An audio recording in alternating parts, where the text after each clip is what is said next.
I never thought one sentence could destroy a relationship, but that night, it did. Lena and I had been together for almost 2 years.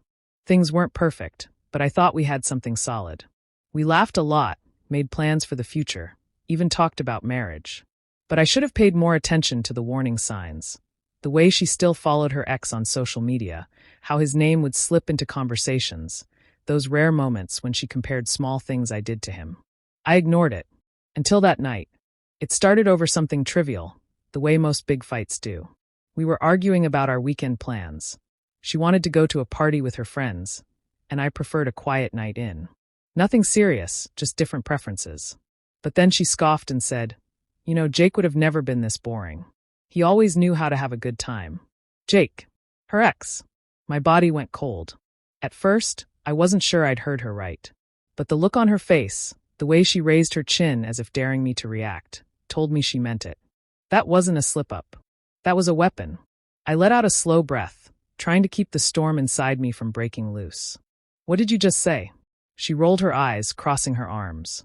Oh, don't be so sensitive. I'm just saying you could learn a thing or two from him. That was it. That was the moment I knew I was done. I didn't argue. I didn't yell. I didn't give her the satisfaction of a reaction. I just turned and walked into the bedroom. At first, she thought I was sulking. Oh, come on, don't be dramatic, she called after me. But then she heard the closet door open. Saw me pulling out my duffel bag. Her tone changed. Wait, what are you doing? I didn't answer. Just started throwing clothes into the bag. T-shirts, jeans, socks. I didn't even care if I packed properly. I just needed to get out. She rushed in, her face pale. Okay, I didn't mean it like that. It was just a dumb comment. Babe, seriously, you're overreacting. I finally looked at her, and for the first time, I felt nothing. No love. No anger.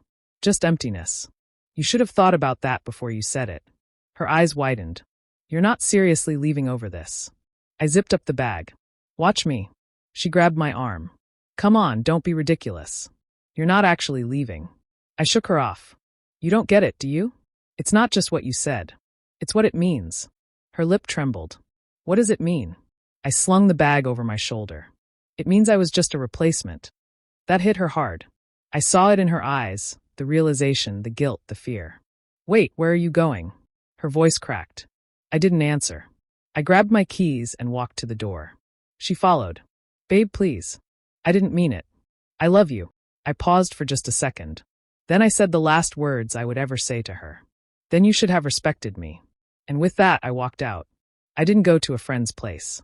I didn't go to my parents'. I left the city, took a long drive, checked into a motel for the night, and turned off my phone. The moment I laid down on that stiff mattress, I felt something I hadn't felt in a long time. Peace. I never responded to her texts. Never called her back. I disappeared from her life like I was never there. And you know what? I never looked back. Not that night. Not the next morning when I woke up in the cheap motel, with nothing but a half-packed bag and silence pressing down on me. Not when I saw my phone light up with dozens of missed calls and frantic texts, some apologetic, some angry, some begging me to just talk to her. I ignored them all. I took a deep breath, stepped outside, and let the crisp morning air hit my face like a fresh start. For the first time in years, I wasn't tied to someone else's expectations, someone else's comparisons, someone else's ghosts. The drive away from that city felt surreal. At every stoplight, I expected regret, expected doubt, expected to question if I'd made the right decision. But regret never came. Days turned into weeks. The messages slowed, then stopped altogether. It was like I had died in her world, just as she had died in mine. I built a new life, a new routine, a new version of myself, one that didn't have to compete with a memory. And Lena? Maybe she realized what she lost. Maybe she moved on. Maybe she's still chasing the past. But that's not my concern anymore. Because when I left that night, I wasn't just walking away from her. I was walking toward myself.